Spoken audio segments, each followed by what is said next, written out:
que toma relevancia en estos momentos a nivel país.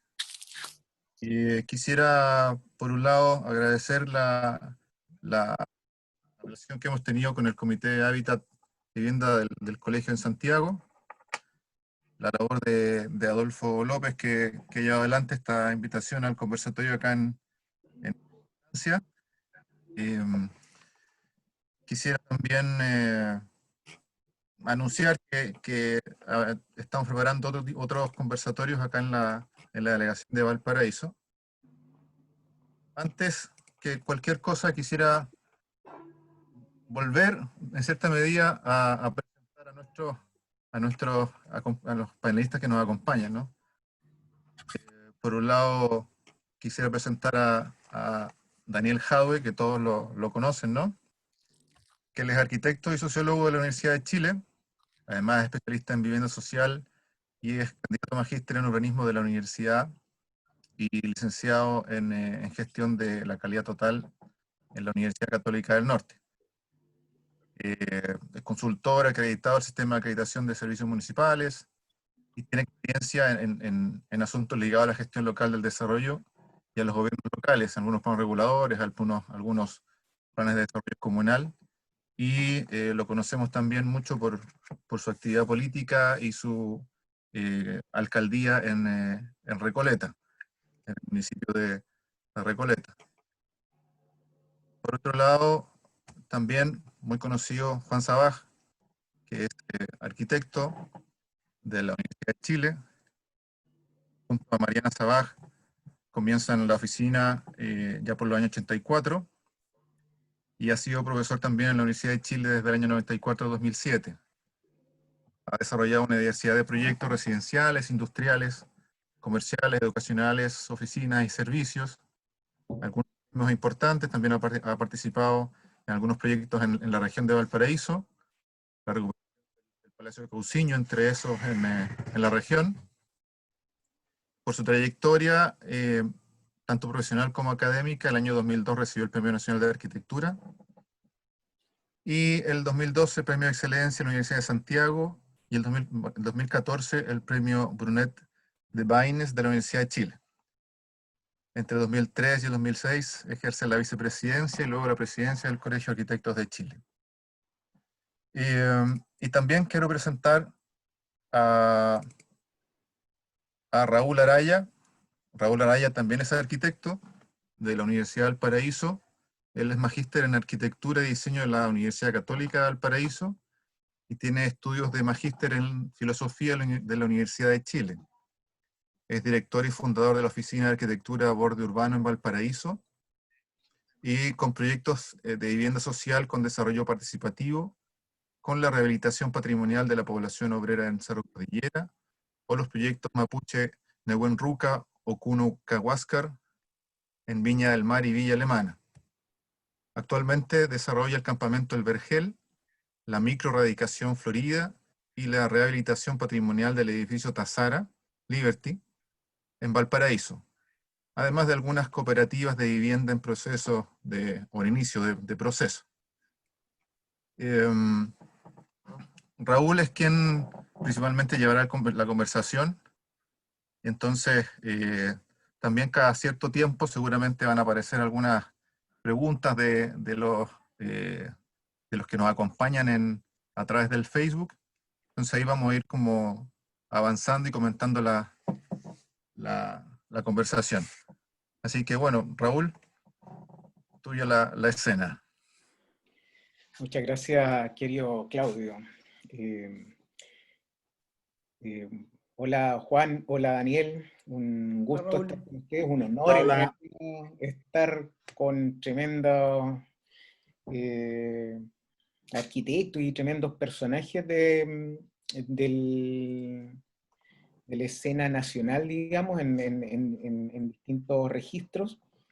Se me ha pedido que modere esta cosa, pero en realidad es como intimidante estar con ustedes, así que una cosa espero provocar... Es que tenemos mala prensa, pero somos... Oye, y yo tengo mala junta. Sí, claro, además. No sabemos qué es peor, la prensa o la junta. Claro. Claro. No, pero yo me tengo asumido como mala junta, no tengo problema con aquello. Oye, Desde muy chico soy la oveja roja de la familia, así que no tengo problema. yo tengo harto amigos mala junta. Pero me siento muy orgulloso de mi relación con Daniel, muy orgulloso, muy contento. Muchas gracias. Yo pensaba cómo iniciar una conversación de esta manera, que fuera como orientada a no, primero no aburrirlos, porque me imagino que ustedes están como acostumbrados a debatir estas cosas y a mostrar un poco lo que han hecho a propósito de Recoleta. Y para no aburrirlo, le digo que nosotros estábamos, y esto perdonen iniciar con un comentario personal, pero estábamos iniciando el proceso de proyecto de recuperación de un edificio en Valparaíso, en la Plaza Echaurren, cuando nos detonó esta cosa de que ustedes se habían adelantado. Entonces fue como un dolor de cabeza en realidad, que avanzaran más rápido de lo que pudimos avanzar acá. Y es una cosa también que da cuenta de la dificultad de la ciudad para desarrollar proyectos. Ahora, evidentemente que ustedes tienen ahí un potencial, juntos son dinamita, digamos, entonces el desarrollo evidentemente que tuvo otro carácter y otro cariz, digamos. Entonces, en función de eso, yo pensaba cómo presentar a dos monstruos, digamos, en este tema, una cuestión que me convoca personalmente, pero que también convoca al colegio, en términos de lo que es cuáles son las preguntas que hay que hacerse hoy día con respecto a la vivienda popular, digamos, al desarrollo de proyectos diferentes, donde hay una serie de cosas que están cambiando. No solamente están cambiando porque las condiciones sociales, las condiciones materiales de existencia, como diría el compañero Jave, están cambiando, sino que están cambiando también las instituciones de cierta manera al interior de ellas mismas, y se desarrollan proyectos como lo que ustedes hicieron en Recoleta, orientados al arriendo. Están abriéndose las oportunidades o las posibilidades de hacer o de recuperar una tradición larga que tenía el país en términos de cooperativa. Están estas cosas más pequeñitas de las microradicaciones que serían tan buenas de conversar por lo pronto para todas las áreas centrales, para Recoleta por lo pronto, para Valparaíso también. Y en función de eso, se nos plantea el ámbito de preguntas, digamos, que es como que quisiéramos iniciar la conversación con ustedes, respecto a cómo, por un lado, la arquitectura y por otro lado, el gobierno local, el municipio, una escala del tamaño de una comuna. Difícil hablar de la ciudad acá porque coincide con otros límites, digamos, pero cómo a partir del municipio y de la arquitectura de pequeña escala, podríamos decir, cómo se plantea, cómo se motiva, cómo se origina la pregunta o la respuesta, o qué es lo que hace que detone esta necesidad o esta reflexión o esta necesidad de hacer proyectos finalmente ligados a una cuestión como el arriendo. Porque si uno mira todo el tema teórico, hay gente como Francisco Saavedra que nos dice, oye, necesitamos 100.000 soluciones de vivienda en arriendo, a recién empezar a discutir el tema de la especulación inmobiliaria. Cuando uno ve los proyectos, el de ustedes tiene una escala de 48, entiendo, el de acá Valparaíso 24, estamos como lejos de la dificultad del tema de empezar, pero es un signo, es una señal. ¿Cuál es el origen del proyecto? ¿Cómo se plantea? Abro la pregunta, cualquiera de los dos me puede responder en cualquiera de los registros, idealmente en el registro de la arquitectura y del gobierno local, digamos. Así que, por favor. Alcalde, el origen es suyo. Es que el origen para mí, es viejo, ¿ah? Si uno lo mira, yo cuando presentamos esto, estaba súper emocionado cuando lo habitaron las primeras familias.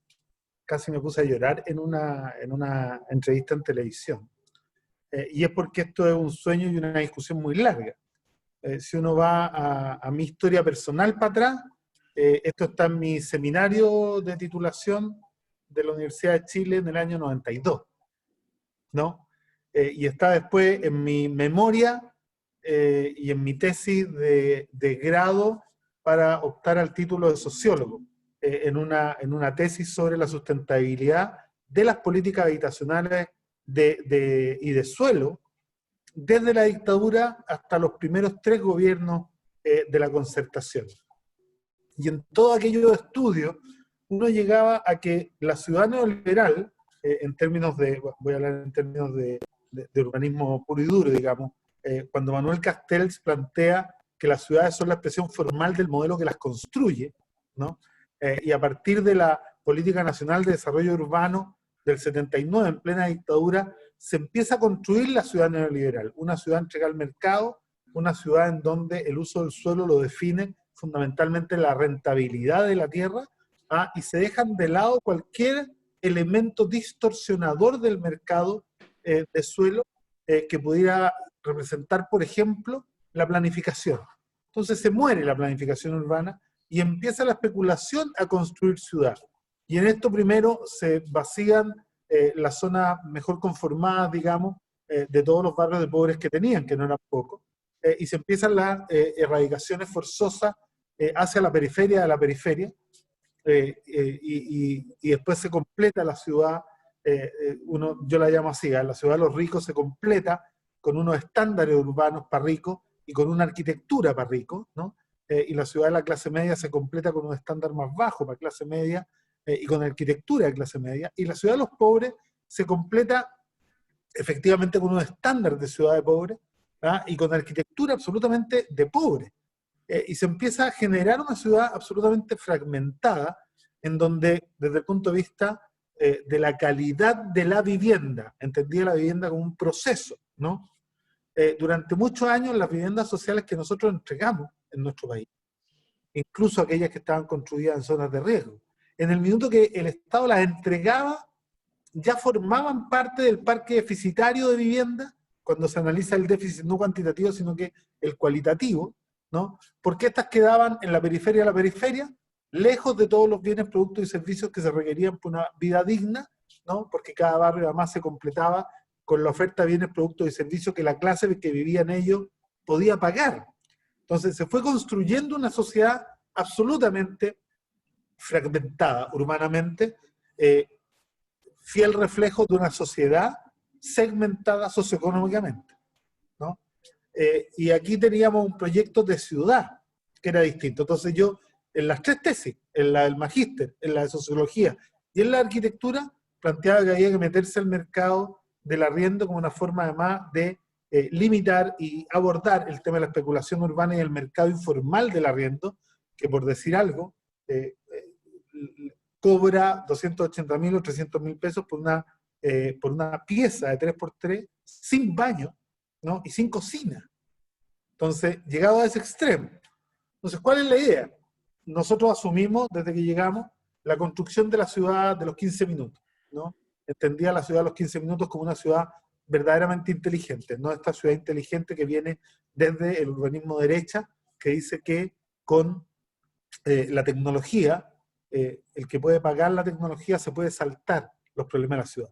Entonces usted se compra Waze y puede saber dónde están carabineros para que no les pasen parte, y puede saber también dónde están los tacos para saltarse la congestión urbana, y puede a través de una aplicación comprar las cosas que usted necesita para que lleguen a la casa, de tal manera que usted, en su situación de privilegio, pueda no conocer los problemas de la ciudad, ¿no? Pero para nosotros la ciudad inteligente es otra.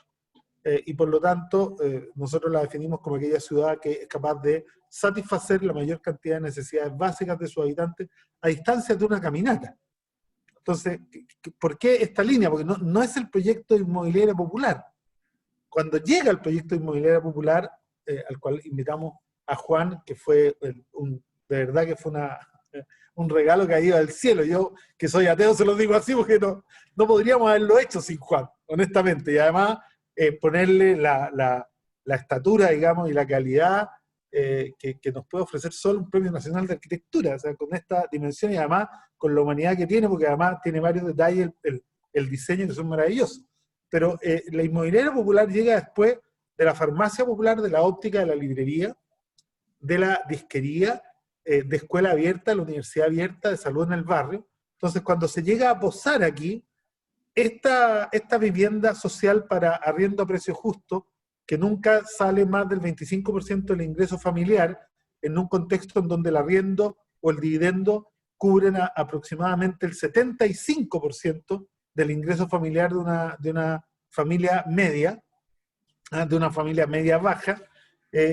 Aquí tú estás a una cuadra de todos los servicios, estás a 30 metros de la escuela, digamos, que además de ciclo completo, desde jardín infantil y sala cuna hasta cuarto medio, ¿no? Está ya 120 metros del consultorio, está ya 150 metros de la municipalidad con todos los servicios, farmacia, óptica, librería, disquería, centro audiológico, está ya 200 metros del Estadio Popular de Recoleta, en donde tenéis las 19 ramas deportivas a disposición y gratuita de toda la gente, y está ya 250 metros de una estación de metro.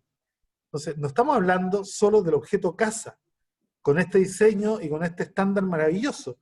3 dormitorios completos, terraza, baño, cocina, con un diseño además que no es adultocéntrico, que tiene espacios para los niños en cada piso y que tiene un diseño que la verdad es que sorprende, ¿no?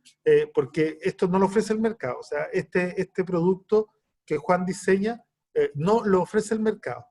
Y nosotros como municipio aceptamos suplementar el subsidio que nos entrega el Estado casi un 30%, y si yo le pongo el terreno, es casi un 50%, de tal manera de entregar una calidad de vivienda y una calidad de experiencia urbana, pero completamente superior. O sea, a 15 minutos, la gente que vive ahí hoy día, pagando entre 50 lucas de arriendo mensual y 140 el que más paga, dependiendo cuál sea el ingreso de la familia, tiene a distancia de una caminata resuelto casi todo lo esencial de la vida. Y por lo tanto, estamos además disminuyendo la huella de carbono de la comuna de Recoleta, ¿no? Y generando una ciudad integrada e integral. Entonces, esto es mucho más, es un proyecto, y por eso que llega en esta etapa y no antes. Primero completamos la ciudad, este fragmento de ciudad, para los que no lo saben. Antes la farmacia popular Recoleta tenía farmacias solo en la zona sur. Nunca tuvimos óptica, nunca tuvimos librería, nunca tuvimos disquería, nunca tuvimos centro audiológico. No teníamos ninguna universidad. La universidad abierta está a 30 metros y tiene acceso al conocimiento que uno quiera, desde astronomía, historia, filosofía.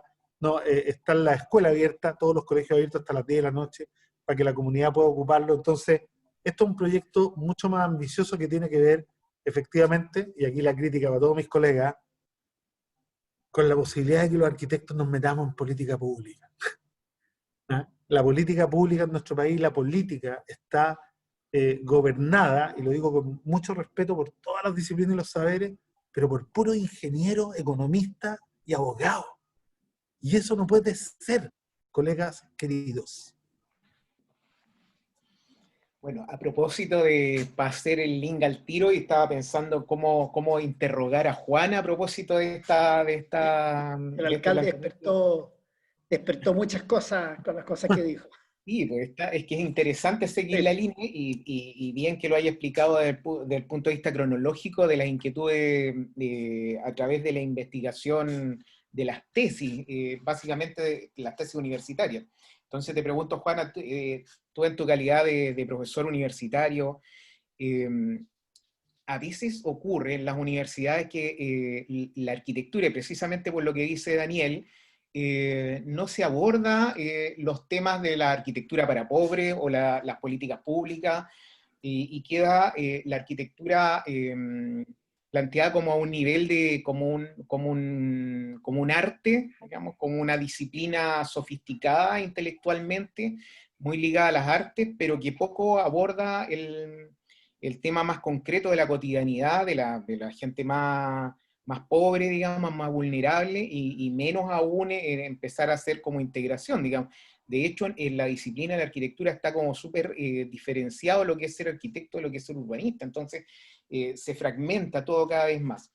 ¿Cómo lo haces tú, digamos, y cuál fue tu experiencia de vincularte a estos proyectos que son finalmente política pública de una u otra manera, digamos, esencialmente política pública, pero también que buscan ampliar el registro de lo que ha sido la política pública en los años desde la restauración democrática?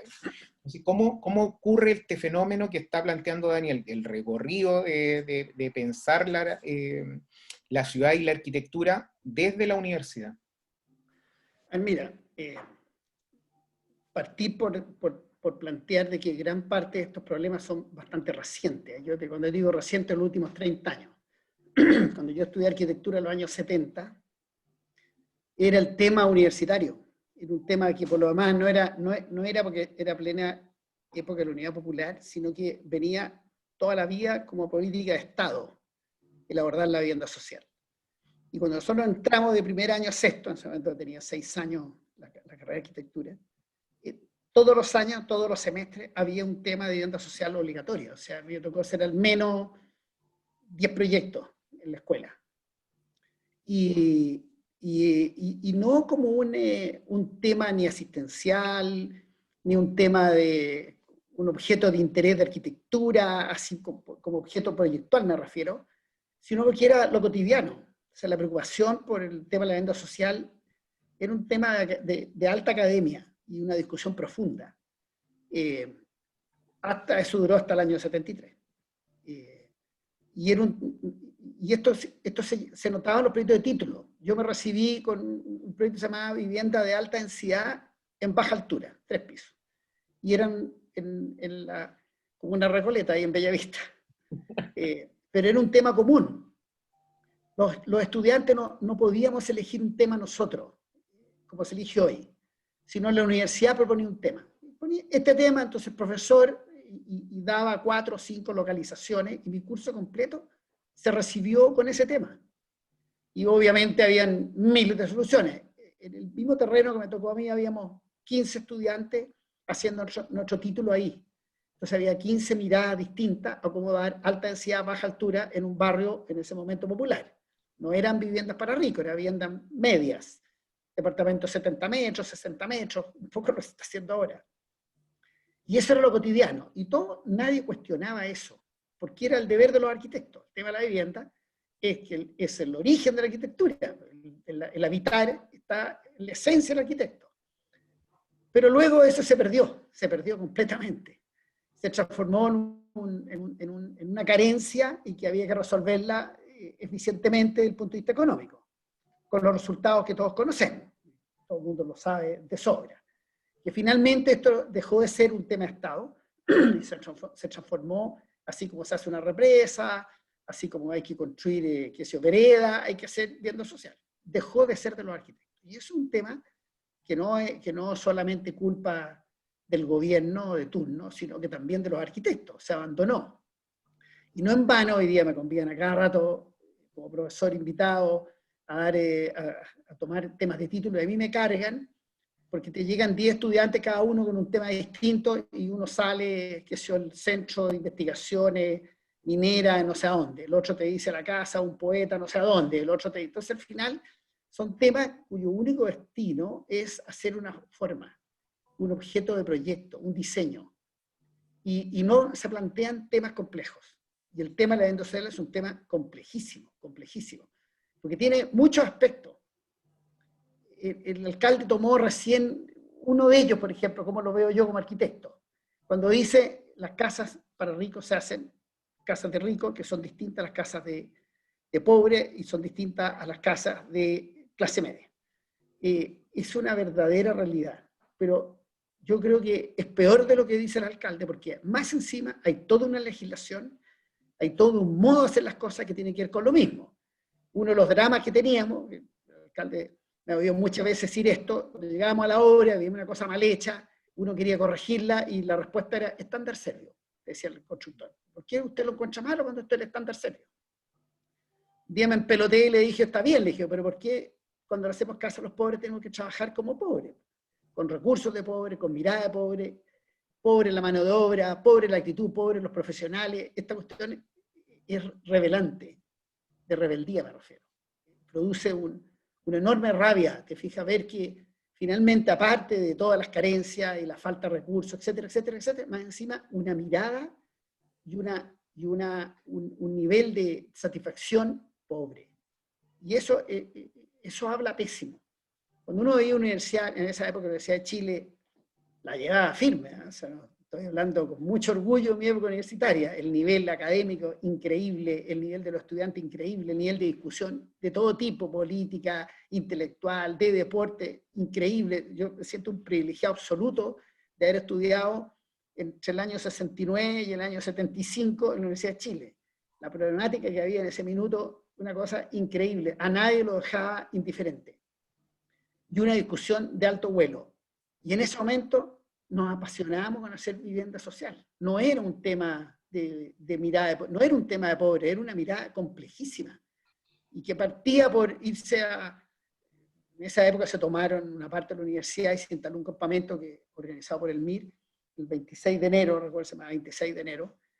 Y entonces nosotros teníamos ahí a 50 metros de nuestras aulas un campamento, como era dable en esa época, con un planteamiento político, una especie de panfleto que se instala ahí al lado, y era una problemática también. Y obviamente estaba la problemática ideológica que había detrás de un campamento de ese tipo. Pero el hecho concreto es que había gente sin recursos y que se tomaba algo por desesperación. Y había que hacer, entonces motivó los proyectos de un semestre completo, 2 semestres completos, de cómo eran, cuál era la solución para ello. Pero eso partía por un conocimiento directo del arquitecto al futuro usuario. Y esas cosas después se perdieron. Hoy día la arquitectura es un tema. A ti te ponen un tema de arquitectura y tú lo resuelves como profesional, con una vinculación bastante importante. Yo diría estos movimientos de participación que han empezado ahora último, llamo yo ahora último no porque partieron ahí, sino que hoy día son relevantes. Hace unos años no existía. Hoy día no se hace nada sin preguntarle a alguien y a Dios gracias la ciudadanía se ha empoderado de eso y por lo tanto todo exige participación, desde la casa rico a la casa pobre, todo el mundo. Nadie acepta hoy día que un arquitecto haga cualquier cosa y sin ir a preguntar si está correcto el permiso, si está haciéndolo bien, le miden las distancias, que no sé qué estuviera pasando. O sea, hoy día la arquitectura entró derechamente a la mirada social del lugar donde está inserto. Y eso yo creo que es un avance que la gente, los arquitectos no lo hemos cachado todavía, pero es un avance gigantesco, porque nos obliga a pensar que lo que nosotros hacemos está en un lugar específico, y ese lugar tiene historia, tiene una comunidad que existe, hay una autoridad local, además de todas las variantes arquitectónicas, que todos los arquitectos las sabemos, no voy a hacer clase aquí, esto es la cosa que hay que preocuparse, pero ese aspecto no existía hasta hace pocos años atrás. Y hoy día está conquistado piedrazo limpio, y hoy día es un tema que francamente hay que preocuparse. Yo tengo varias obras que tengo conflictos, y estoy al otro lado, yo soy el malo, ¿te fijáis? Y eso lo hace a uno tomar conciencia. Entonces, ese es un tema. Y luego, cuando se habla del arriendo, por ejemplo, cuando ustedes hablan de cómo comenzamos, ya hay una tristeza en eso, porque uno dice, ¿por qué comenzar algo que no debió haberse terminado nunca? Quiere decir que algo en algún momento se interrumpió. Entonces, lo que hay que decir es, reanudemos el interés por hacer ciudades equitativas, ciudades integrales, ciudades donde se permita el desarrollo y el modo de vida en sociedad. Se produce el problema que hoy día todos nos quejamos de la delincuencia, el periodo que uno se demora en llegar al trabajo, en fin, todos los problemas que hay con la movilidad y los problemas que uno no conoce a la gente de los barrios, todos los problemas que hoy día vivimos tienen que ver con que la ciudad se desequilibró. Eso no ocurrió, uno habla como los viejos, en mi época uno jugaba a la pelota en la calle con los vecinos del barrio, y los amigos de los vecinos del barrio. Las ciudades no tenían existía segregación, pero esta segregación feroz que trajo consigo un desarrollo acelerado y que la economía era el motor de todo y que el resto no importaba nada, lo que hizo fue acentuar un tema que tenía solución en esos años si hubiera sido abordado bien. En los años 70 las condiciones estaban dadas para generar las ciudades que nosotros hoy día estamos aspirando 50 años después.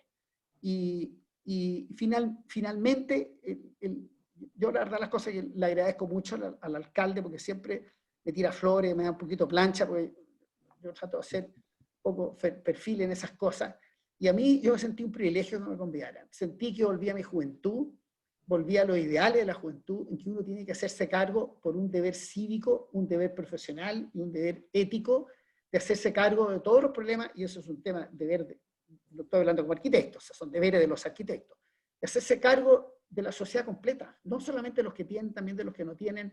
Uno tiene una labor de generar, de tratar de equilibrar lo que está desequilibrado. ¿Cuántas veces uno haciendo un proyecto, mira, aquí está descompensable, agregarle un poquito más por aquí? Es lo mismo pasa con la sociedad. Entonces, cuando se abre esta oportunidad y empieza este tema a entrar con fuerza, lamentablemente entrar con fuerza después que terminó siendo un drama, que todos los esfuerzos que se hicieron economicistas durante 30 años se tradujeron en que el problema ahora es más grave. Pues no solamente están las que no tienen casa, están los que tienen casa, que son pésimas o que están lejísimos, y hoy día lo tenemos más encima con una rabia y con una especie de frustración contenida por 30 años en que finalmente esas casas de pobre no resolvieron nada y la gente está peor que antes. Yo lo que me alegro muchísimo es que este cambio radical no solamente tiene que ver con una solución de dar una casa, sino que lo que decía el alcalde, resolver una forma de vivir. Y la forma de vivir, los humanos vivimos en sociedad y queremos vivir juntos.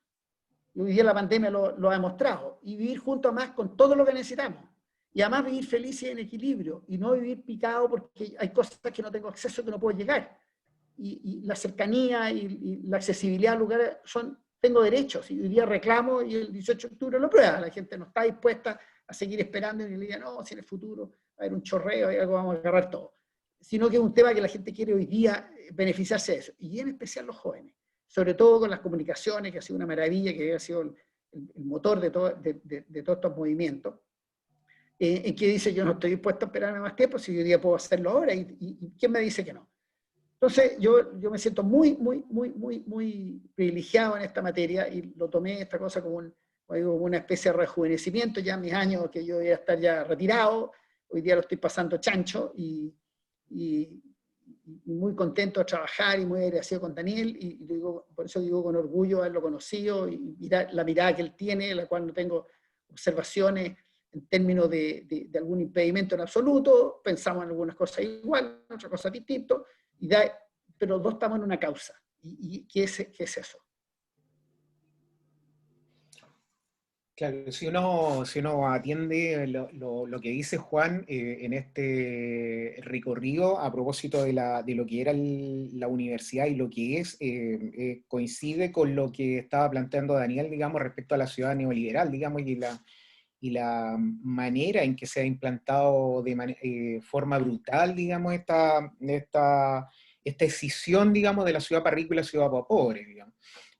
Yo recuerdo perfectamente que en la Escuela de Arquitectura nos decían, no hay una arquitectura para pobre y una arquitectura para rico, hay arquitectura.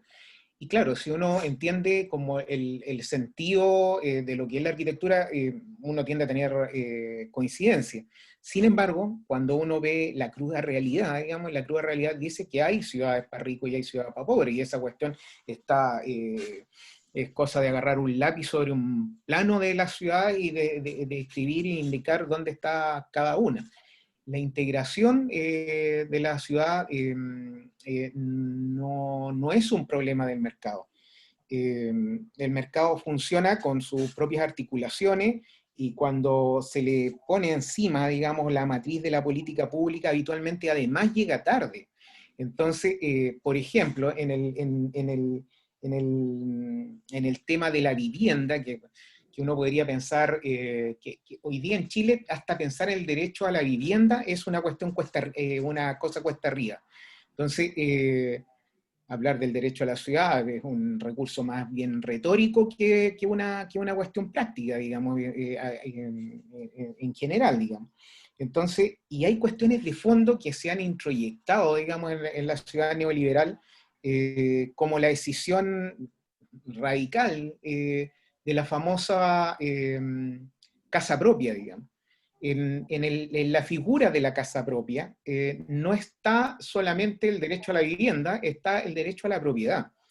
Y cuando se plantean cosas, para plantear el tema desplegado más largo, digamos, de la ciudad, en el arriendo, como muy bien señala Juan, estas cosas existen y van a existir. Y si es un arriendo justo, liderado, digamos, desde las instituciones del Estado, podrían persistir por largo rato. Sin embargo, para esta vida neoliberal que tenemos, hasta el estallido podría ser entendido desde la lógica de la propiedad. Entonces, no queremos seguir aquí a Carlos Peña, pero algo de eso también puede haber. Entonces, mi pregunta para Daniel... Pero hay algún par de cosas que yo quiero matizar. Cuando uno mira el tramo de personas, el porcentaje de personas en el país que está hoy día arrendando porque no tienen ni la capacidad ni la intención de amarrarse 25 o 30 años en un crédito hipotecario para tener una vivienda y terminar pagándola 3 veces porque ya es impagable, este porcentaje en los últimos 15 años subió del 23 al casi 30%, ¿no? Sobre todo en las generaciones jóvenes que son los millennials, el tema de el arriendo empieza a ser hoy día una posibilidad mucho más real, pero además mucho más cercana a sus propios intereses. Y una de las cosas que aquí planteamos es precisamente, uno podría decir, transitar desde el derecho a la vivienda, con derecho a propiedad incluido, a un derecho que a nosotros nos parece mucho más fundamental, que es el derecho a habitar dignamente desde que tú naces hasta que tú mueres, independiente de tu condición socioeconómica y de tu estatus de propiedad respecto del lugar donde vives, ¿no? Porque el derecho a la vivienda para mí, la verdad es que no es lo relevante. Pero el derecho a vivir dignamente, porque yo te podría hemos entregado cientos de miles de viviendas en propiedad y son casas como, pero las pelotas. Hemos construido, mira, el Servio ha construido en zonas de riesgo que han terminado por demolerse, bajos de mena. O sea, entre que me den una propiedad como esa y que me ofrezcan la posibilidad, porque la verdad yo los invito a todos los colegas y las colegas que están observando esto, a que cuando vengan para Santiago se den una vuelta. Van a ver los departamentos y van a decir, las personas que lo han venido a ver, los periodistas dicen, pero esto no es vivienda social. Si esto no es vivienda social, es una vivienda completamente digna que podría estar en cualquier parte de Chile, en cualquier parte de la zona oriente, y es más, yo dudo que en el mercado, entre comillas, de la vivienda clase media, incluso tú conoces mucho más, Juan, pero entre los 2.400 y los 3.200 unidades de fomento, yo no sé si hay un programa en vivienda que contemple 3 dormitorios completos con bodega dentro, con terraza de 6 metros cuadrados, con logia, cocina integrada, estar, comedor. Entonces uno lo mira y dice, bueno, pero yo prefiero 1000 veces meterme acá. Con todas las limitantes que tiene la discusión que dimos con el Estado. Esto no fue fácil, estuvimos 2 años discutiendo con el gobierno de la presidenta Bachelet a través del Ministerio de Vivienda, para convencerlos que el Estado podía jugar un rol mucho más preponderante en la política habitacional a partir del arriendo. Logramos, después de una discusión tremendamente muy amistosa, muy dura en lo técnico, pero sobre todo dura en lo ideológico, que se animaran a instalar una glosa presupuestaria en el presupuesto de la nación, como una ley que hoy día no tiene recursos, está la glosa pero no tiene recursos, en donde sujetos, personalidades jurídicas, ¿no?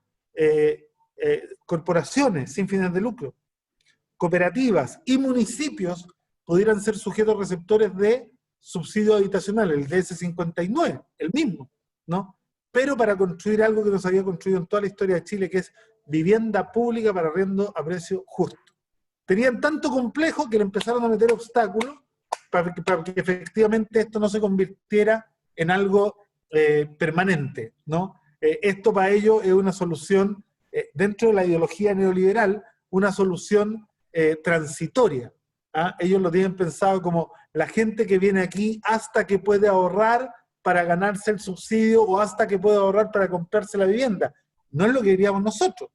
Para mí, si alguien quiere quedarse a vivir aquí toda la vida, hasta el día que se muera, es lo formidable, ¿no? Pero aquí no, hoy día tiene el límite de 5 años, es más, tuvimos que construir el programa que el Serviu exige para estos departamentos, porque si nosotros nos hubieran dado la libertad y el subsidio para arriendo hubiera sido por metro cuadrado, por ejemplo, ¿no? Nosotros hubiéramos hecho departamentos con 1 dormitorio, departamentos con 2 dormitorios, departamentos con 3, y no 38 departamentos con 3, porque queríamos la residencia de bienvenida, la residencia de independización, la residencia para las familias, la residencia para el adulto mayor, que son todas distintas. No, acá tuvimos que entregar un solo producto con cuotas, ¿no? Cuotas para inmigrantes, 15%, cuotas para adultos mayores, 15%, todo el resto en las variables de selección, mujeres jefas de hogar con la mayor puntuación, seguido de una segunda mayor puntuación para las mujeres jefas de hogar que habían sido víctimas de violencia intrafamiliar, ¿no?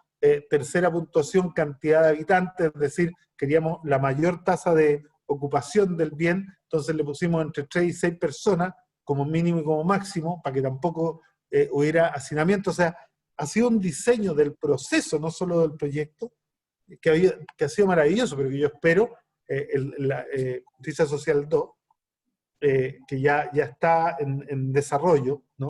Y que ahí tenemos que afinar con Juan los detalles, pero Justicia Social 2 yo espero hacerlo con fondos propios. Y si lo hacemos con fondos propios, no va a tener ninguno de estos obstáculos. Y no teniendo ninguno de estos obstáculos, el municipio va a poder, además, bajar las condiciones y las exigencias para entrar a ahorrar, porque si bien son mucho menores que en el mercado formal del arriendo, siguen habiendo exigencias. O sea, aquí nos dijeron, tiene que tener el subsidio de arriendo, ¿no? O al menos cumplir con los requisitos para poder obtener el subsidio de arriendo para tramitárselo después.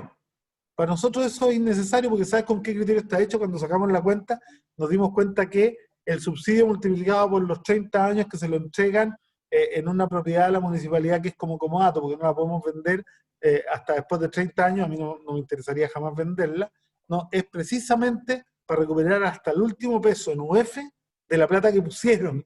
Entonces, sigue estando el proyecto dentro de la lógica neoliberal del Estado capitalista y no dentro del costo hundido. Acá no queremos recuperar ningún dinero. Nosotros no cobramos ni siquiera gastos comunes, porque nos interesa que la plata del arriendo sirva para pagar los gastos operacionales de la oficina municipal que está ahí como administradora del proyecto, de tal manera de evitar que se deteriore, de cuidarlo, de fiscalizar el cumplimiento de los contratos y el manual de convivencia, y con eso nos damos por pagados, costo hundido.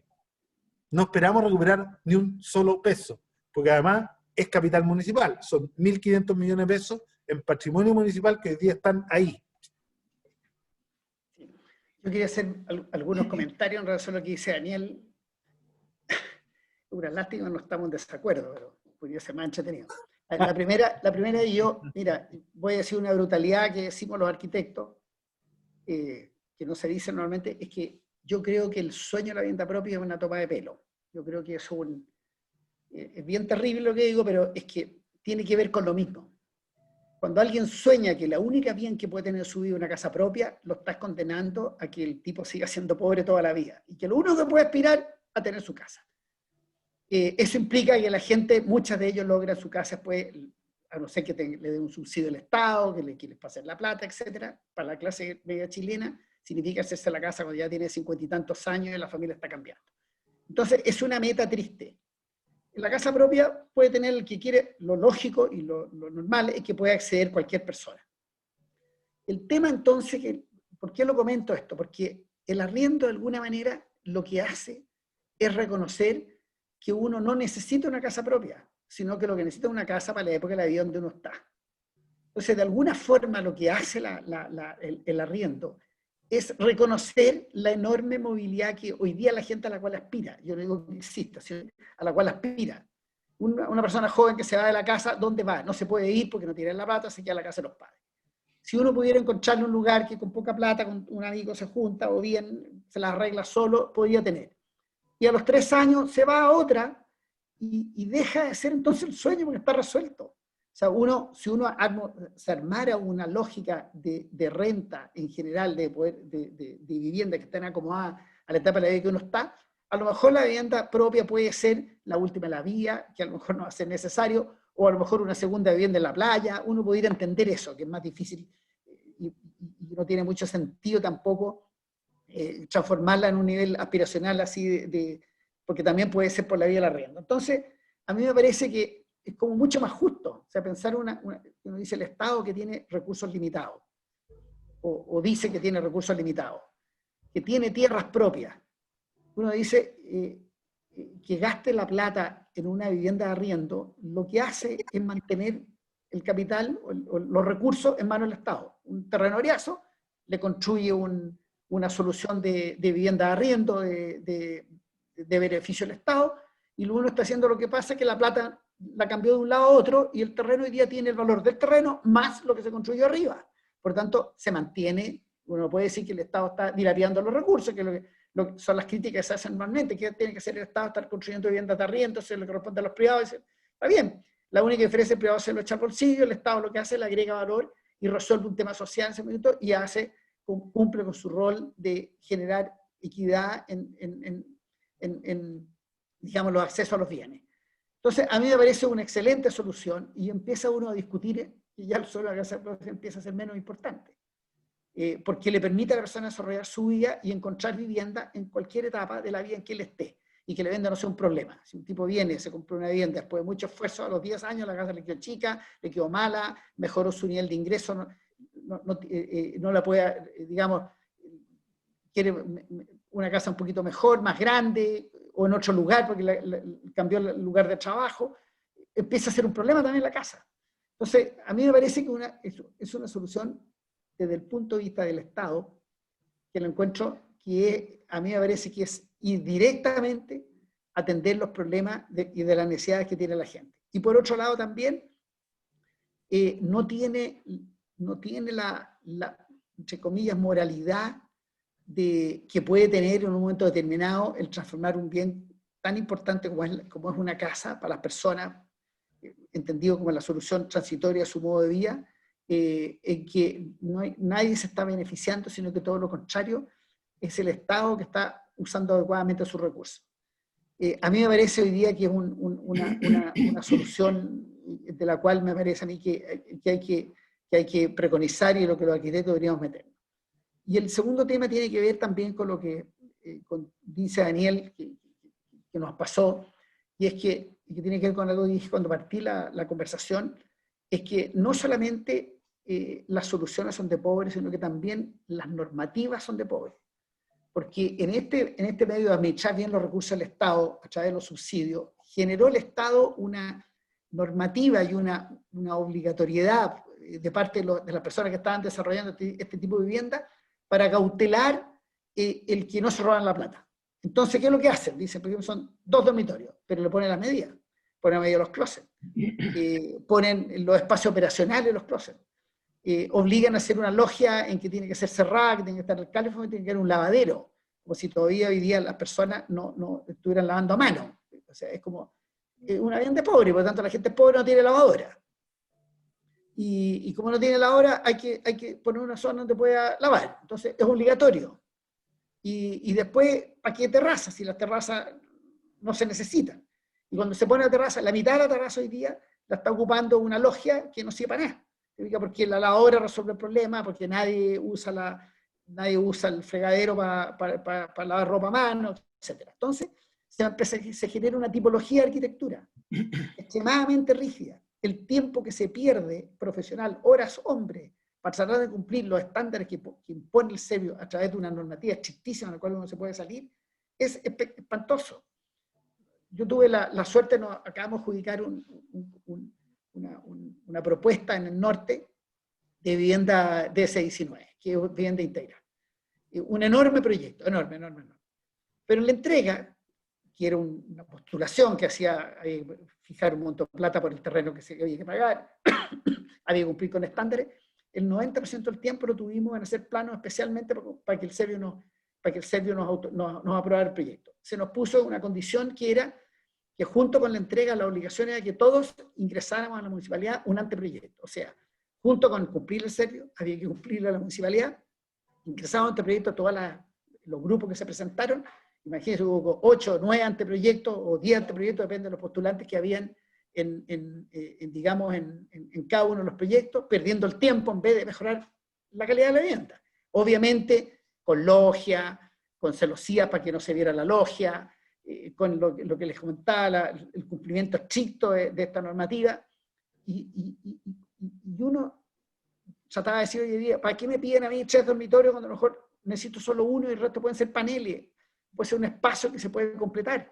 El de si no hay alguna, la gente los compra, los pueden ellos acomodar a sus necesidades.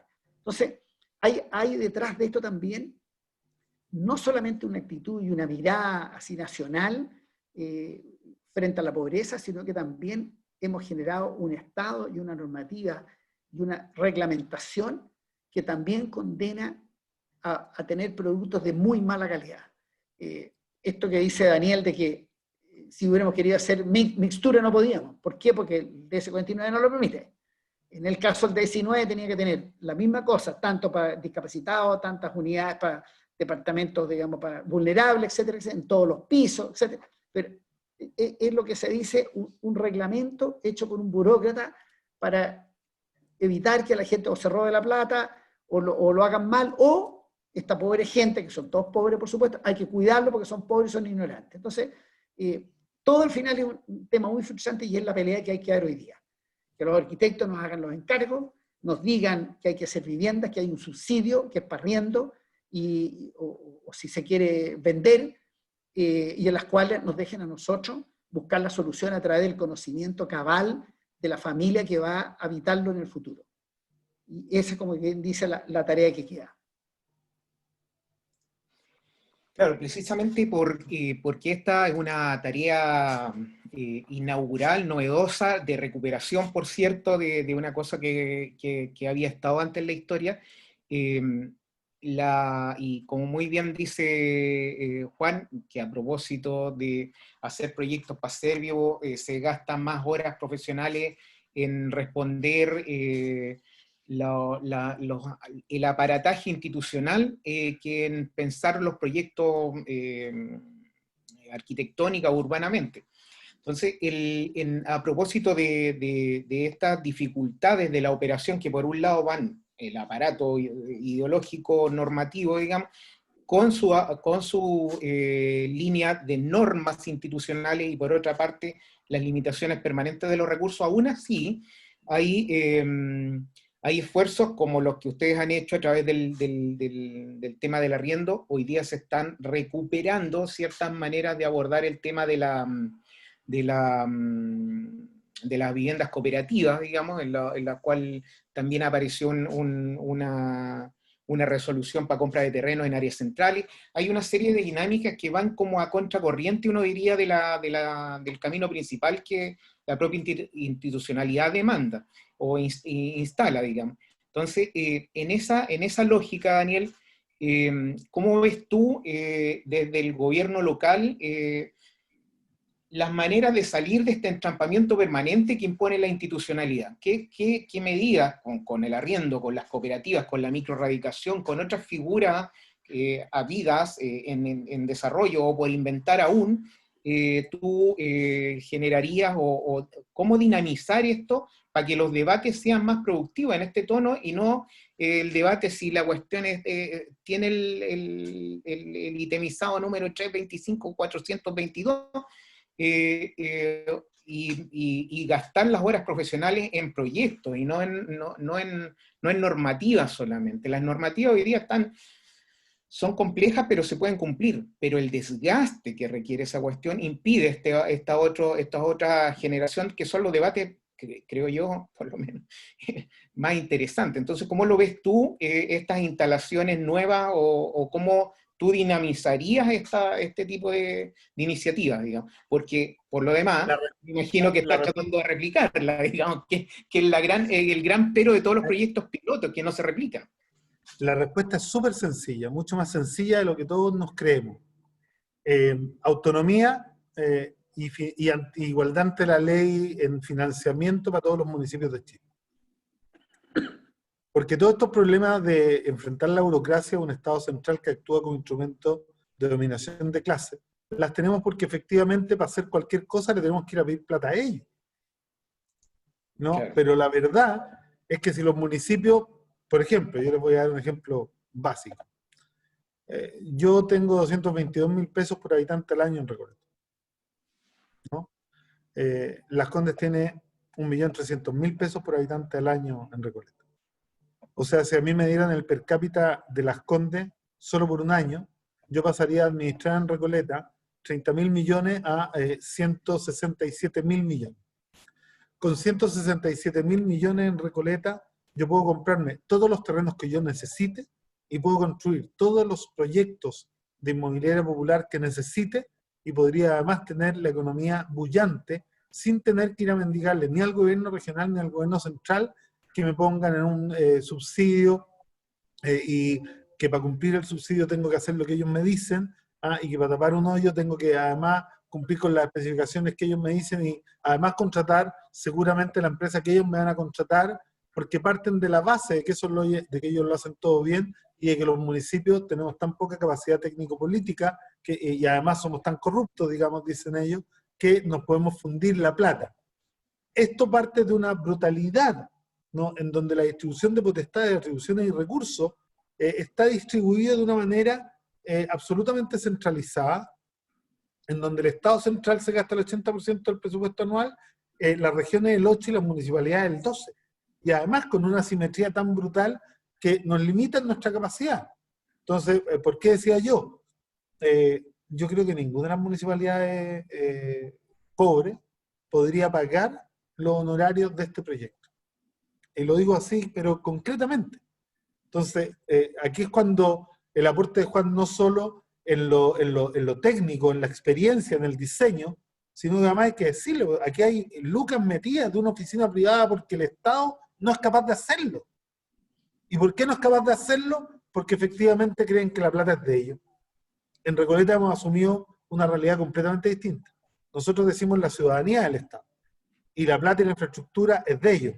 Por eso que no tenemos complejo, por ejemplo, nosotros hemos comprado, tenemos un banco de terrenos municipales en donde hacemos vivienda social para arriendo a través de la inmobiliaria popular, pero también donde traspasamos algunos terrenos a comités de vivienda que llevan años esperados y nosotros les hacemos los proyectos y los postulamos y se los transferimos a título gratuito porque es una forma de devolverle parte de la plata que el Estado maneja, que la tiene porque cobra impuestos, a las utilidades de las empresas y al consumo, porque estamos conscientes de que la utilidad y todo lo que conocemos en el sistema se obtiene de pagarle a los trabajadores menos de lo que vale su trabajo. Entonces agarramos esa plata que le llega al Estado y se la devolvemos, y tenemos cientos de fórmulas para devolvérsela.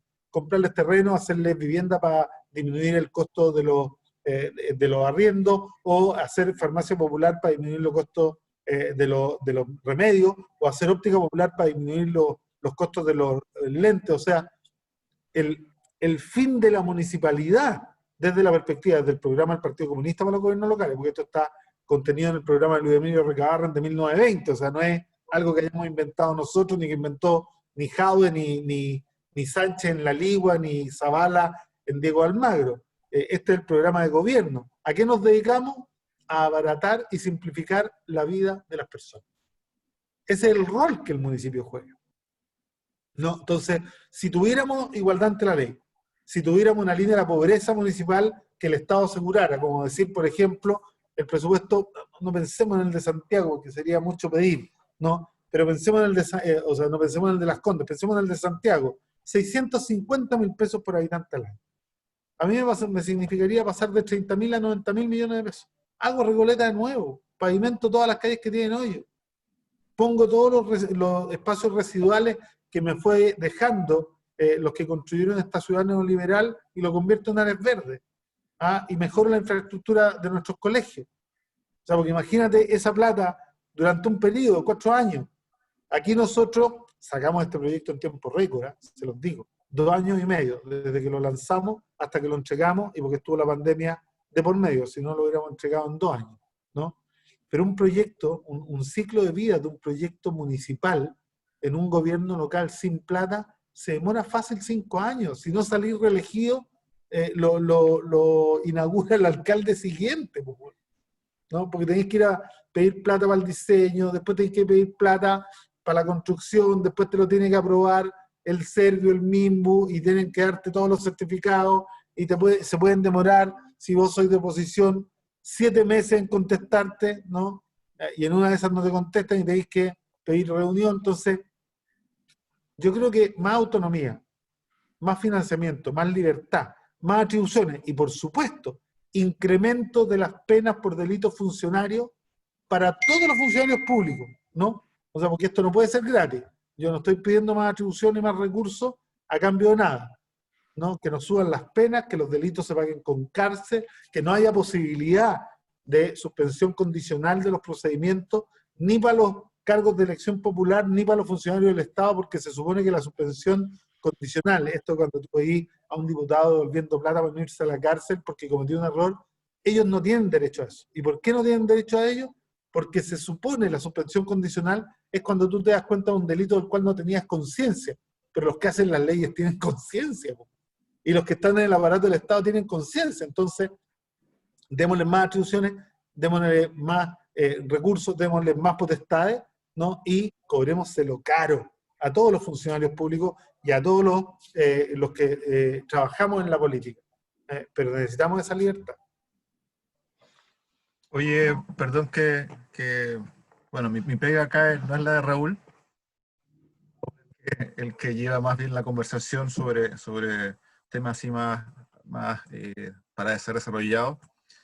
Y a la vez hay mucha gente que nos está mirando en Facebook, entonces hemos recogido algunos de los comentarios y preguntas que vienen aquí. Entonces voy a leer algunas para ver si podemos tomar algún punto de eso. Marco pregunta cómo es el tema del financiamiento en cuanto a los recursos del MIMBU y los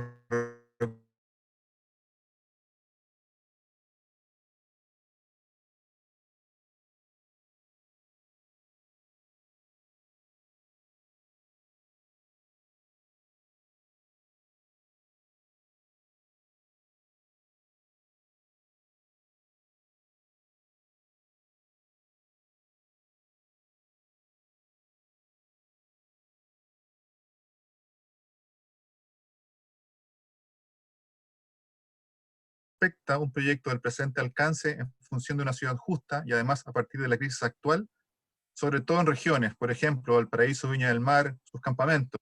Y ahí me liga esto a un comentario de Iván Melillán que dice: ¿qué me pueden aconsejar para un comité de vivienda indígena? Somos de Viña del Mar. Por ahí van algunos de los mensajes que nos han llegado. Abro la posibilidad de... Yo solo parto aclarando el tema del financiamiento. Esto es una ley, es glosa presupuestaria de la ley de financiamiento público, el presupuesto anual, que comprende la posibilidad de que organismos sin fines de lucro dedicados como giro único a la vivienda, ¿no? Y también municipalidades puedan ser destinatarios de subsidios habitacionales, que es el mismo subsidio que se le entregan a la familia. La gracia es que esto va al municipio, el municipio construye vivienda pública o la cooperativa o la corporación, ¿no? Y el MIMBU te obliga a mantenerla bajo tu propiedad durante 30 años y tú puedes suplementar, como lo hizo el municipio de Recoleta. En el caso nuestro, además, en este primer proyecto, el Servio nos transfirió a título gratuito un terreno que teníamos aquí al frente de la municipalidad, que tenía una bodega antiquísimo del Servio, que estaba lleno de papeles de hace 50 años y nadie venía ni siquiera a revisar. Los convencimos de que era bueno para este proyecto. El director del Servio de la época encontró formidable la apuesta, ¿no? Porque además él era muy sensible en tema de que aquí nosotros hay otra cuota protegida, nosotros dejamos el 10% o el 15% de esta para personas de otras comunas, ¿no? Pero que trabajaran en Recoleta o en las comunas aledañas. Esta es la visión de ciudad, o sea, si usted se quiere venir para acá y vive lejos, pero trabaja aquí, venga, y nosotros le damos más prioridad por eso. Pero esa es la forma de financiamiento. Entonces, está evaluado el terreno como en 300 millones de pesos, 250 casi el aporte municipal adicional para mejorar el estándar, y 1.000 millones del subsidio habitacional, 38 subsidios. Bueno, las preguntas hoy abren miles de caminos, ¿eh? La primera, comentarte Claro. que los arquitectos no debemos nunca olvidar que nuestro dueño no es el que nos paga, ni el que nos hace el encargo para un uso comercial, sino que hay que pensar siempre en la gente que habita. O sea, finalmente, eso es nuestro destino. Y eso implica que uno tiene que tener un cabal conocimiento de quién va a habitar la vivienda que uno está haciendo, en el caso de que es una vivienda. Entonces, cuando la gente desprecia las ciencias que permiten entender al hombre, la cosa que está perdido, y se transforma la arquitectura finalmente en una especie de pasarela de vanidades en que cada uno está tratando de ser un objeto bello por sí mismo. Pero también hay que entender, a mi juicio, que la belleza es un derecho humano, el acceso a la belleza. O sea, por lo tanto, lo que nosotros hacemos por naturaleza tiene que ser bello, porque la belleza está relacionada con la perfección, con la calidad. Pero hay que entenderla siempre como un defecto, como un efecto, no como un objetivo. O sea, si uno pretende hacer algo que sea bello por sí mismo, al final lo que está haciendo es proyectarse uno solo, y sin entender de que uno no trabaja para uno, sino trabaja para quién va a habitar las viviendas. Entonces yo creo que esas escuelas de arquitectura no pueden producir buenos arquitectos con ese planteamiento que hay detrás. Nosotros, como te digo, tuve el privilegio de ser educado en una universidad, una universidad pública, en la cual el objeto siempre era el hombre. Y nuestros cursos, y yo no sé si hoy día existen, los cursos que teníamos los primeros años, dentro de los ramos más importantes estaba la filosofía. Me tocó a mí estudiar todos los clásicos griegos en segundo año de universidad. Eran otros tiempos, otros años, otras inquietudes. Pero uno, si tiene claro lo que es un arquitecto, si no lo enseñan, tiene que buscarlo y entenderlo. Ese es un tema en el cual no podemos olvidarnos. Y es lo que le permite a uno las sensibilidades para entender las cosas. Yo he tenido la suerte muchas veces de recibir encargos que para uno también son un privilegio. Ahí en Valparaíso nos tocó hacer un par de, son 3 sedes para el DOC, en las cuales nunca lo que primaba era entender que la educación tenía que estar asociada al lugar donde estaba. Y todas las sedes que se hicieron están muy vinculadas al espacio, y considera el espacio público que está al frente de ellas como una prolongación de la vida universitaria.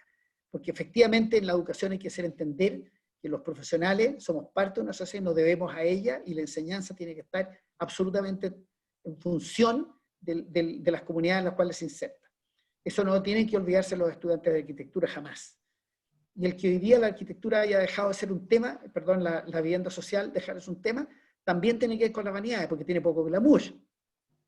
Pero parte del poco glamour que tiene es que también hay que meterle en la cabeza al Estado de romper las condicionantes de diseño que le impone a las propuestas de arquitectura, y dejar de mirar la arquitectura de vivienda social como una solución habitacional para gente pobre, sino que mirarlo como un encargo. Hay gente que tiene estos recursos, muchas veces el mundo industrial, por ejemplo, que me ha tocado hacer varias cosas, está clarísimo. Uno tiene, esta es la pata que hay, este es el terreno que hay, pero además esta es la condicionante. Entonces uno se devana a los sesos tratando de entender que el proceso industrial, porque uno no puede modificarlo, porque obviamente es un proceso que tiene otra lógica, cómo generamos un envolvente de arquitectura y un acondicionamiento para los trabajadores que ahí están. Y por lo tanto, esa misma lógica, ¿por qué no la estamos empleando en la vivienda? Porque uno dice, mira, aquí hay una persona, una familia, que tiene estos recursos, que está en este lugar, ¿qué es lo que hay que hacer para ellos? Y esa pregunta que la queremos hacernos los arquitectos, hoy día necesitamos grados de libertad para eso. Y aquí a la pasadita se toca un tema de centralismo, que yo creo, también lo he dicho muchas veces, que nosotros vivimos en una especie de Chile que es una ciudad-estado, Santiago. Es como las polis griegas, en que todo lo que se resuelve en una ciudad-estado, que es Santiago, desde el centro, eso se traduce y se manifiesta en todos los ámbitos de la administración pública, y también en la mentalidad de las personas. Yo diría que esta especie de reivindicación que tienen las regiones también es reciente. Antes se aceptaba nomás. Y si no se aceptaba era modo de queja, pucha, que no nos pescan del poder central, que nadie nos tira pelota, etc. Pero hoy día es una conquista, hoy día es una lucha hoy día de la región de hacer valer sus derechos de autonomía y de algunos grados de libertad. Hay que ver ahora si el poder central, que es el apetito de todo el mundo político, alguien esté dispuesto una vez que llega ahí de ceder también espacio de libertad. Cuando uno dice, por ejemplo, vamos a hablar de cómo se llama, de las regiones, con los gobernadores, hay que ver si el gobernador, ¿quién va a manejar el Servio local? ¿Lo va a manejar el Servio Santiago o lo va a manejar desde la región? Es una pregunta, yo siempre he sido muy escéptico, o sea, a lo mejor va a ser una figura decorativa para decir que hicimos las cosas nomás, muy gatopardiana, y finalmente las decisiones sobre política de vivienda las van a manejar también desde el poder central. Ahí hay una pregunta importante que hacerse, pero creo que esas cosas se conquistan desde, a mi juicio, y mucho tienen que decir desde las universidades, desde la generación de cultura, desde la generación de arte, desde la generación de conocimiento, desde la generación de ciencia, desde la región. Mientras eso no exista, que de alguna manera el mundo universitario, el desarrollo que tiene hoy día Chile, abre una oportunidad para eso, no van a existir autonomía. Porque a mí me parece que el entender los habitantes de un lugar determinado de Chile solo lo pueden hacer, soy convencido de ello, los gobiernos locales. Y el gobierno local, primero, el que está ahí en las patas de los caballos, son las alcaldías. Y también hemos notado hoy día en la pandemia el protagonismo que han tomado los alcaldes, porque son los que entienden los problemas de la gente.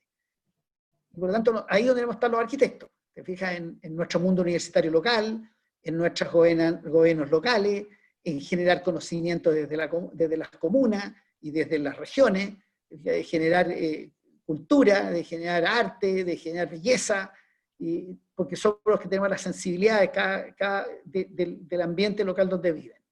Y eso son un poco tratando de responder de alguna manera muchas preguntas que vislumbré que por ahí iban, lo que los distinguidos participantes remotos nos han manifestado. Gracias, Juan. Perdón que haga una pregunta, Raúl. Que decía Juan de la descentralidad, que me gusta mucho ese tema. Y también con Raúl hablábamos antes, ¿no? Antes de comenzar este conversatorio respecto de lo que significa el DS56, ¿no? Lo que implica ahora respecto, por ejemplo, de la pasada por sobre la participación ciudadana en los procesos de planos reguladores, o cómo incluir este concepto que ya no es vivienda social, ¿no? Sino que tiene otro nombre, ¿no? Entonces, ¿cómo empezamos a discutir con este problema? ¿Cómo lo ven? A mí me parece que hoy día no es posible hacer nada sin participación ciudadana. Lo que hay que buscar son los canales, lo que hay que perfeccionar, son los canales. ¿Cómo hacerlo para que esto no sea capturado por un grupo de interés de repente oculto bajo una premisa de una causa justa, por ejemplo, y lo que hay detrás son cuidar intereses. Eso se ve muchísimo en este tema de la agenda social, por ejemplo, un tema que el temor que generó cuando partió el proyecto de justicia social, la polémica que se armó porque la gente veía con temor la posibilidad que le llevaran gente de otros orígenes y de otras culturas o distintos a vivir al lado de sus barrios. Entonces la gente lo miró como una especie de invasión, lo cual es tristísimo porque de alguna manera lo que te habla es temor a los pobres por un lado, y otro por temor a la gente distinta, y otro por temor a alguien que no es de tu círculo. Sin considerar que en el entorno de justicia social no vive nadie con plata. Claro. Pero yo lo digo por la polémica Sí. que generó. Yo siempre contaba que yo iba es decir, debo haber estado en unas 15 programas de radio, en vivo, qué sé yo, y en televisión, etcétera, etcétera. Y siempre la pregunta era de ese tipo. ¿Y usted cree que la gente pobre puede vivir ahí? ¿Y usted cree que no va a haber conflicto con los vecinos? Era lo único que le interesaba. Nadie estaba preocupado de que había un problema que se estaba resolviendo. Nadie entendía que una ciudad que no es equitativa, que no es armónica, es una bomba de tiempo. Nadie entendía eso, nadie se daba cuenta que la calidad de vida se deteriora. O sea, eso que hoy día uno tiene que estar encerrado en las casas, yo que vengo de una generación que jugábamos en la calle, y con el que teníamos delante, y no preguntábamos de qué barrio venía, caer hoy día que la gente no sale a jugar a las calles, la gente vive encerrada en sus casas, no entender que eso es el resultado de la ciudad que tenemos. O sea, esta inequidad absoluta se traduce primero en un temor hasta el vecino, aunque sea de su mismo nivel. Entonces, era bien curioso eso que ocurrió, eso es lo único que les preocupaba, pero así como el tema del feminismo entró en Chile, pero como un cañón, también entraba esto como un cañón. Hoy día ya nadie está hablando, y créanme que ganarse una propuesta hoy día de S19 es a puñetazo limpio, por la cantidad de gente que postula. Y ya hoy día están invitando, o sea, todas las oficinas formales están trabajando en eso, o sea, hoy día pasó a ser un tema. Y eso es, yo diría que también tiene harto que decir, yo le celebro eso, y también que él no lo dice a calladito, esto que haya salido durante el gobierno de la Bachelet, el que permita a entidades públicas manejar viviendas bajo arriendo, es un mérito de él. Y también recordar a Alberto Pizarro, que el director de Servio, que tuvo una labor crucial en esta materia, y que resolvió problemas como por ejemplo las condicionantes de arquitectura, que pudimos eliminar la logia maldita que estoy comentando, y no hacer una cocina cerrada, sino que integrada, y en fin, las peleas que dio él adentro, gracias a eso logramos mejorar un poquito la calidad de los diseños, ¿te fijas? Entonces, pero a mí lo que me impresiona es que esta cosa hoy día ya nadie lo discute, ya nadie discute el tema. A lo mejor el vecino inmediato va a reclamar. Yo siempre cuento, fíjate, una encuesta que hicieron los diarios en Las Condes cuando Lavín trató de invitar a en el tema de vivienda, generó una oposición brutal en el lugar donde estaba. Pero era tan cruda la realidad que mostraba la prensa, era tan impresionante oír los argumentos de la gente que daban de por qué no había vivienda social, que produjo una especie de reacción adversa. Hicieron una encuesta y más del 80% de la gente de Las Condes estaba de acuerdo con la vivienda integrada. A mí eso me abrió los ojos, de que hay ideologismos detrás, que hay temores absurdos, insensatos, y esto era porque de repente entrevistaban a una persona modesta que era uno de los posibles postulantes. Entonces decía, pero ¿para qué se preocupan si yo vivo hace 30 años aquí, si yo trabajo en ANA aquí, y esta es mi vida? ¿Y por qué yo trabajo en sus casas y no voy a poder vivir cerca? Empezaban testimonios de ese tipo, que era impresionante. Hubo otro que era mecánico y que trabajaba ahí 30 años, y otro que era, qué sé yo, jardinero. Entonces dice, ¿y por qué no puedo ir aquí? Si yo aquí trabajo, todos me conocen, conozco al patrón, soy amigo de ellos, ¿por qué se preocupan que yo viva cerca? Y esa, contrastado con alguien que decía, no, que van a llegar los drogaditos, que va a haber violencia, no van a robar todo, van a llegar los ladrones, contrastado con que el postulante era justamente alguien que estaba en su casa hacía 30 años, nunca se había robado nada. Bueno, eso provocó una reacción adversa. Pasó lo mismo en el feminismo, que de repente entró así, ya nadie discute, un tema ganado. O sea, hoy día ya quedan, por supuesto, las luchas con mentalidades y con los medios normativos, con las costumbres y el arrastre cultural. Pero ya estamos al otro lado ya, estos son los perfeccionamientos. Y lo mismo me pasa a mí con el tema de la integración, ya es un tema que ya entró a Chile. Y eso, gracias, oye, a algunos valientes, como Daniel, que lo puso, y a pesar de que para algunos le sacan en cara que es PC, y uno dice, bueno, pero ¿qué tiene que ver si esto es una causa que debiera ser una causa social? Esto es un tema que tiene que ver con la ética de vida. No es posible entender que las ciudades, para que funcionen, son mecanismos son parte de un sistema, todo está integrado. Si se enferma uno, se enferma el resto. Hoy día bueno, ahora lo entendieron. Ahora lo entendieron. La pandemia lo mostró. ¿Qué pasó? Por ejemplo, liberan Las Condes y liberan Providencia y la ciudad igual no funciona. No. O sea, para que funcione la ciudad tiene que estar todo. Entonces uno empieza a entender y de alguna forma esto ha sido una lección positiva en eso. A mí me da mucha risa cuando empieza todo el mundo a hablar y dice, oye, ¿cómo hacer la ciudad ahora con el COVID? Empiezan los matinales, dicen, no, que la gente va a vivir a 3 metros cada uno, las salas de clase van a ser distintas, el trabajo, va a tener que haber secciones separadas y qué sé yo, y uno dice, pero si a mí la pandemia me está enseñando otra cosa, lo único que la gente ladra por tener un amigo al lado y abrazar a alguien y trabajar en conjunto, notar la necesidad de la vida social y conectarse. Entonces, las ciudades no van a ser así. Para que no haya pandemia, las ciudades tienen que ser equilibradas.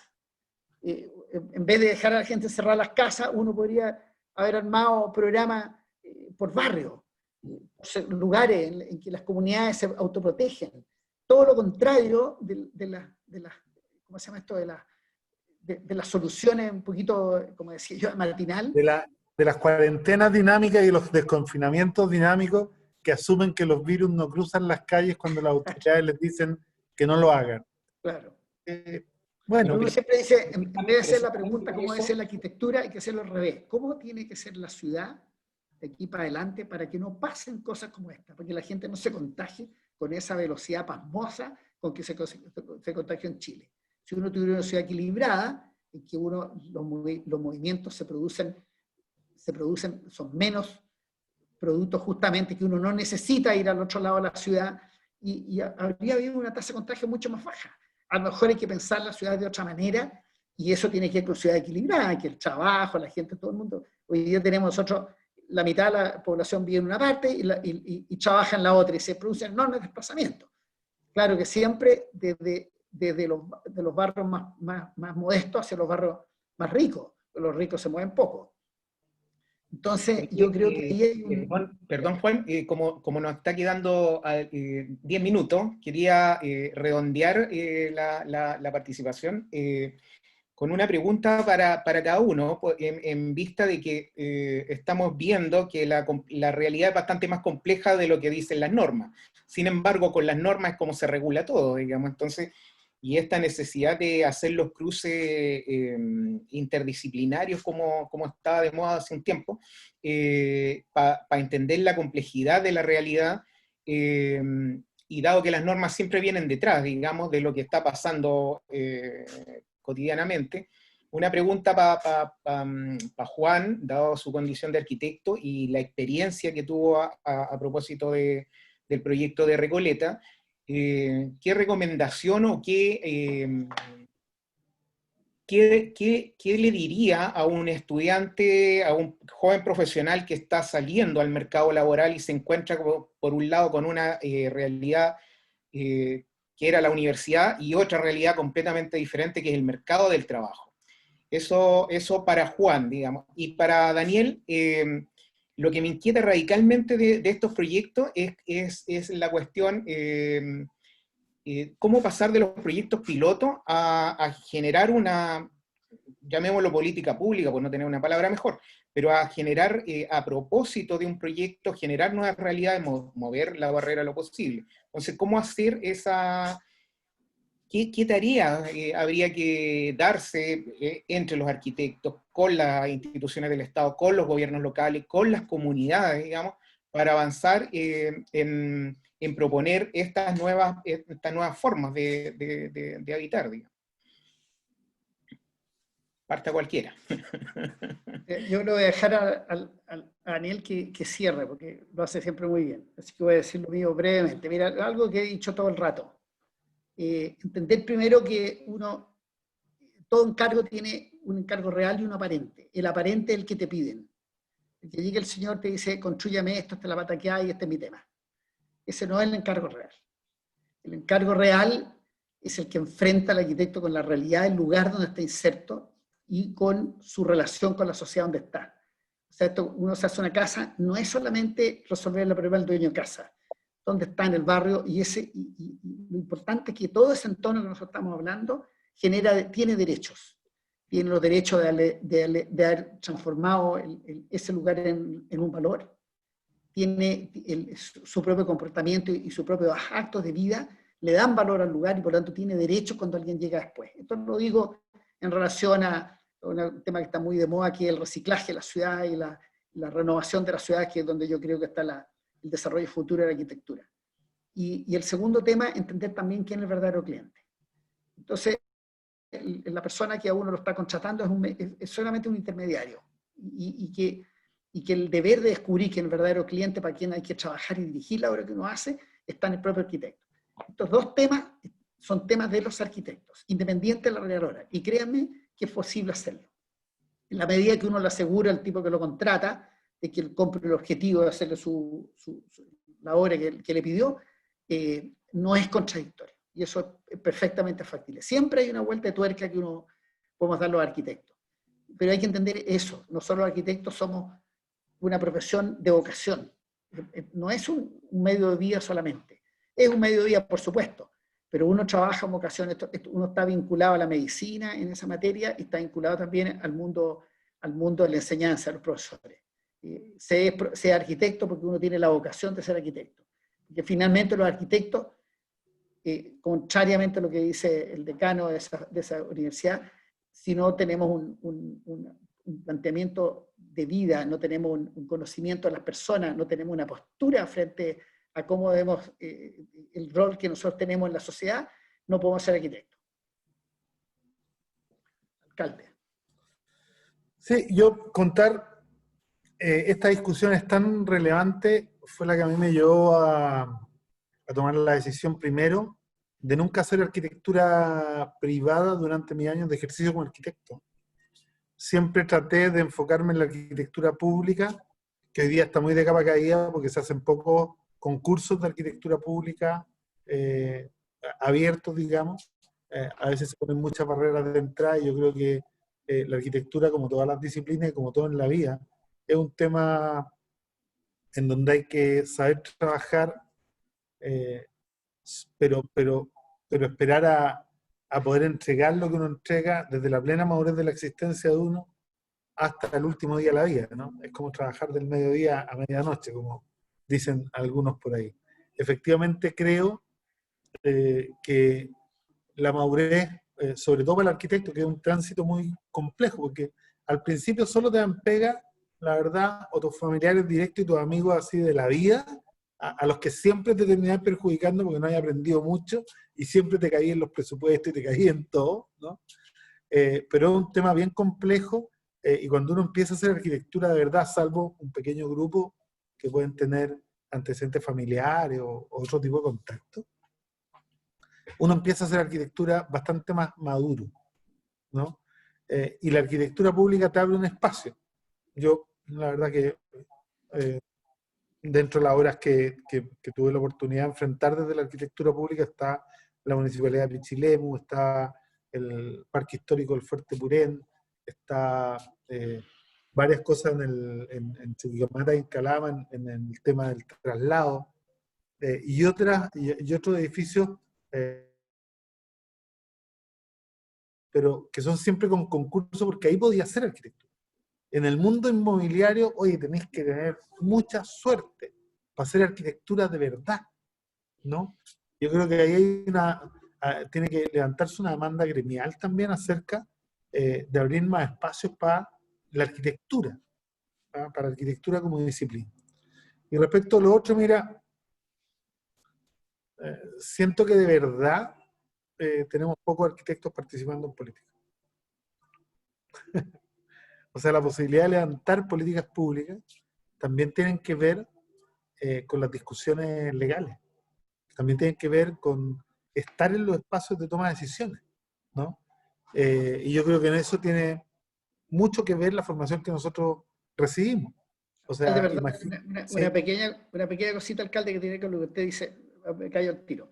Pero si la palabra ciudad no existe en la Constitución, el concepto de ciudad no está en la Constitución existente.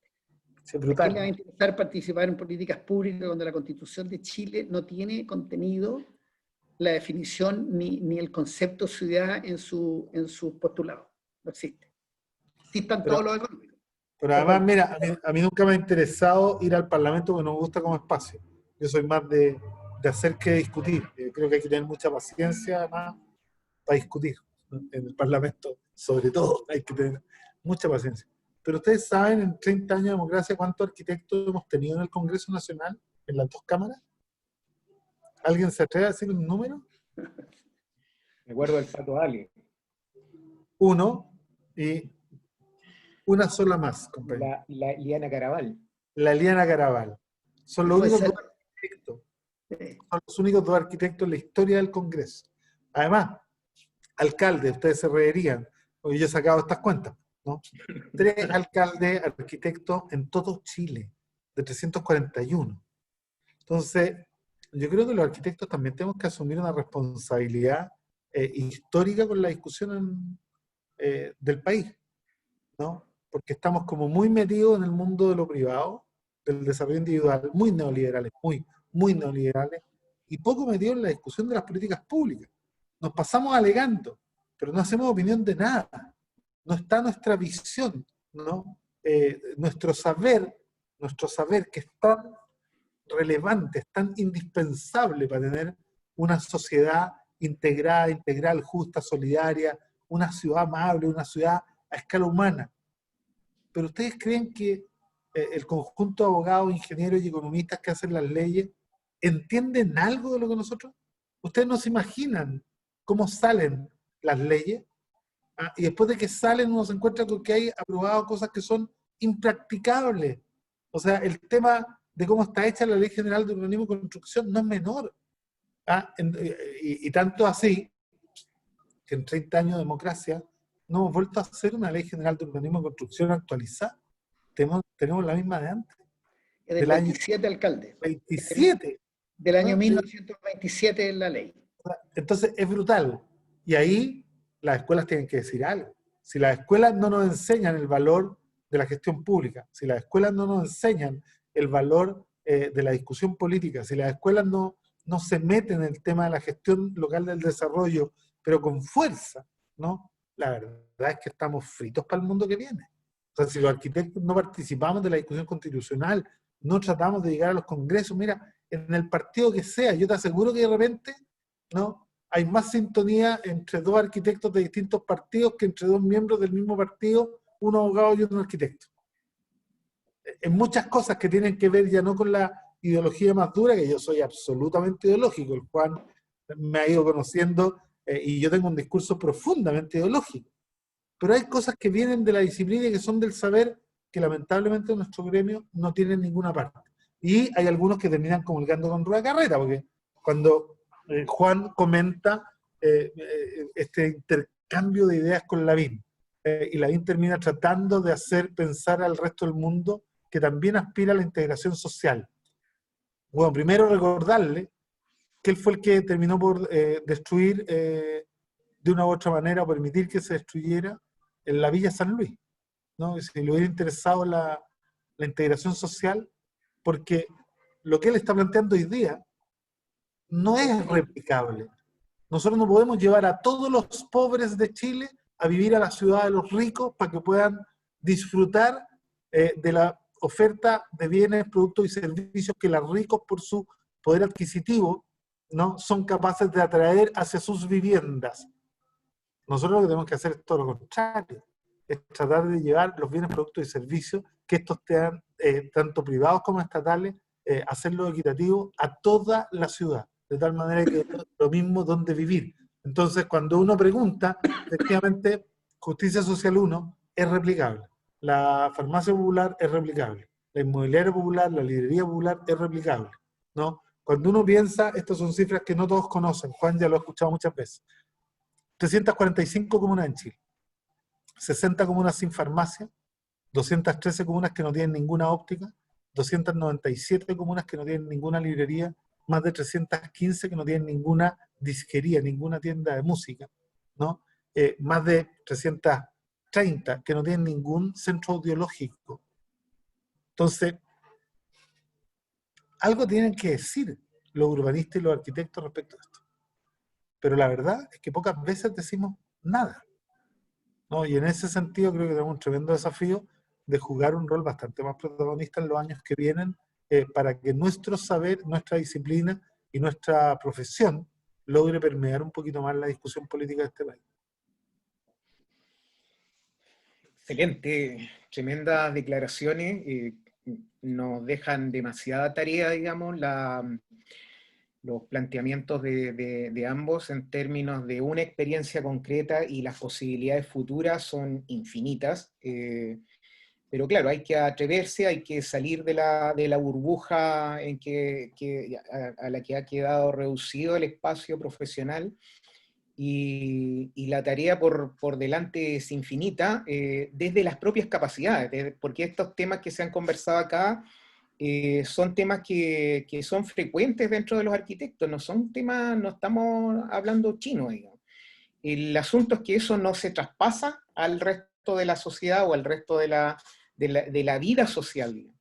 Entonces, claro, ahí hay harta tarea política por hacer, digamos, hay harta tarea en las universidades, digamos, y para los que tenemos la fortuna de hacer de la profesión un ejercicio, un oficio, digamos, también hay harta tarea, porque hay que llevar esto a las comunidades, hacer estas reflexiones con las comunidades, digamos, y, pucha, me cansé. Entonces, yo creo que nos vamos a retirar.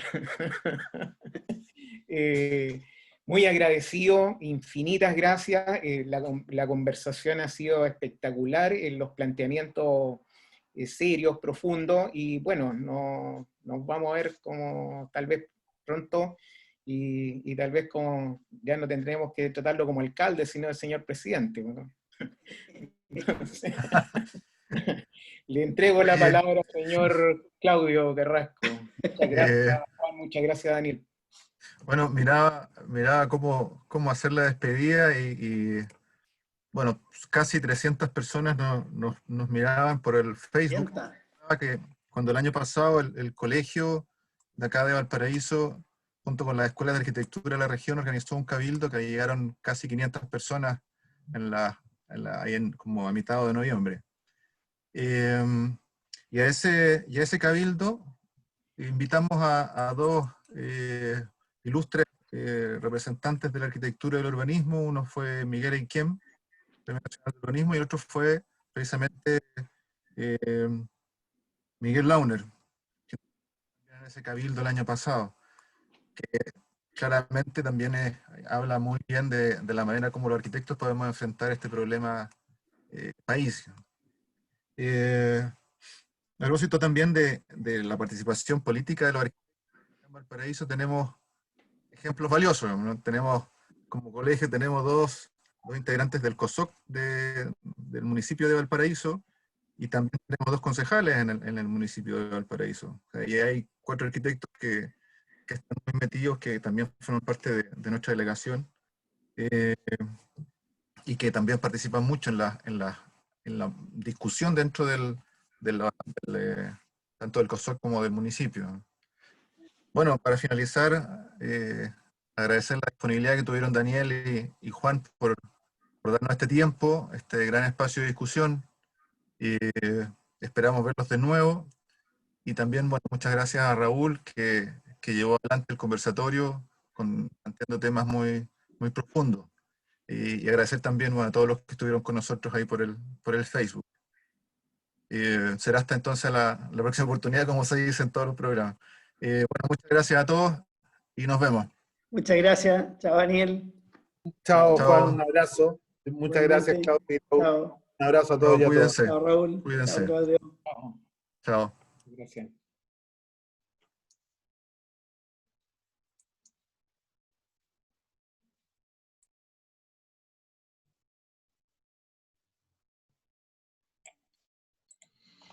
Quédate un poquito, quédense. Claudio. Pero tienes que cerrar el Facebook.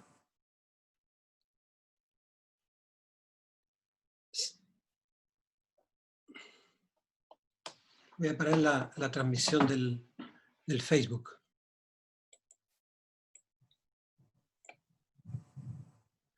Ahora está detenida la transmisión de Facebook. Ahí sí.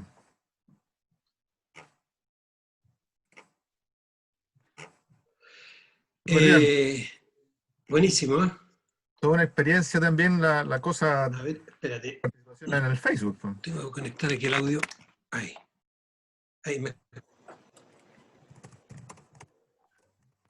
¿Se escucha? Sí, le escribí ahí a Adolfo y a Raúl que se conecten. Que se conecten, claro.